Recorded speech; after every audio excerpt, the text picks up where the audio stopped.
बिस्मिल्लाहिर्रहमानिर्रहीम। अस्सलामु अलैकुम वरहमतुल्लाहि वबरकातुहू।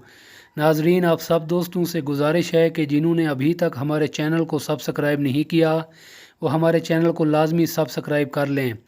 आज मैं आप सब दोस्तों को आका करीम सल्लल्लाहु अलैहि वआलिहि वसल्लम की बहुत ही प्यारी हदीस मुबारक सुनाऊँगा। हज़रत अबू सईद खुदरी रदी अल्लाह अन्हु से रिवायत है कि हजूर नबी अकरम सल्लल्लाहु अलैहि वआलिहि वसल्लम ने फरमाया, हर नबी के लिए दो वज़ीर आसमान वालों में से होते हैं और दो वज़ीर ज़मीन वालों में से होते हैं। सो आसमान वालों में से मेरे दो वज़ीर जिब्राईल व मीकाईल अलैहिस्सलाम हैं और ज़मीन वालों में से मेरे दो वज़ीर अबू बकर व उमर रदियल्लाहु अन्हुमा हैं। जामिया तिर्मिज़ी में ये रिवायत मौजूद है। दुआ है अल्लाह तबारक व तआला हमें दुनिया और आखिरत की भलाई अता फ़रमाए। अस्सलामु अलैकुम व रहमतुल्लाहि व बरकातुहू।